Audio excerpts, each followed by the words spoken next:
Conceptually, we had to think about a way of how we could kind of piece all these objectives together and then formulate them into a riddle and then give it to the player. Yeah, because X marks the spot really was kind of the simple case. You just looked at the island, you choose a spot to place it, you put an X, you give it to the player. It's nice and simple. To make it riddles is quite an interesting challenge. You need to have waypoints to navigate, some kind of landmark which people will be able to find, mark them up on the island in some way to be able to say, look, these are all places on the island that could be interesting to be used as part of this puzzle that we're making. And then ways to choose them to make sure they link together okay, and we can describe them. And then we had the really great idea of making it a bit more salty and making rhyming couplets. Yeah. And it transformed it from feeling a bit more like a shopping list of things to do. It felt very functional at first, and then everyone expects a riddle to rhyme. Like that's intrinsic to like the quest. But I think the really like intelligent step with trying to get the rhyming couplets in was making them individual lines, so they could rhyme within them, like the objective itself, and then the next line didn't have to rhyme with the one prior to it. And that's what allowed us to kind of do that. It suddenly felt like a map from Goonies. That kind of real proper piratey sort of map. Where it's that expectation like of a group of friends going on an adventure together.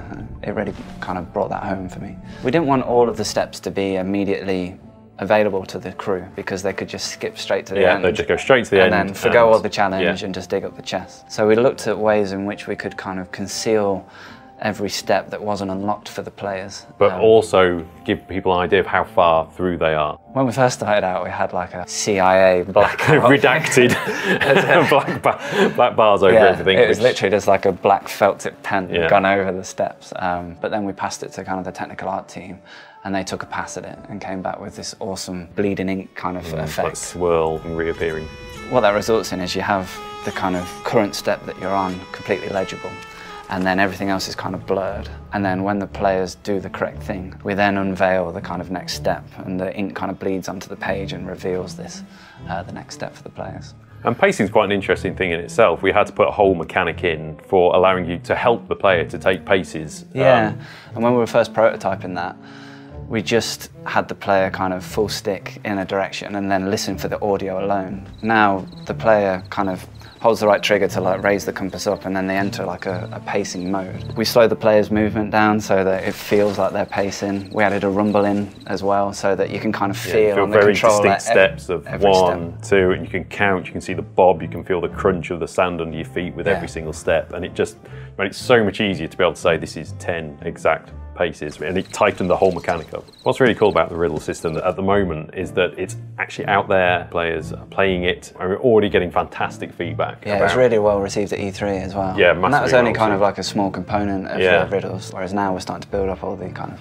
actions and stuff. We kind of have a set of items that the players have in their inventory, and then we wanted to kind of use those items as part of the quests. In the kind of E3 trailer we show Cursed Boar Shrine, and then they have to kind of raise their lantern, and then as a result of raising the lantern, that kind of impacts the world and changes the things that are the landmark in front of them. So it felt like not only were the items kind of progressing the riddle, but it also felt like you were kind of impacting the world as a result of that as well. As we expand upon the set of items that we use, it might introduce players to use items that they otherwise, you know, if they were only concentrating on getting their sword and hacking people and spades and things, you're going, well, actually, you know, here's the musical instrument. Maybe you've never even played the musical instrument before, and it allows people to start seeing new mechanics of the game, and as it expands and more items get pulled into the system. So now that we've got the system in place, we can start adding more islands into the game and dressing them with really kind of interesting landmarks for players to discover. As new items get introduced into the game, we can build those into the system,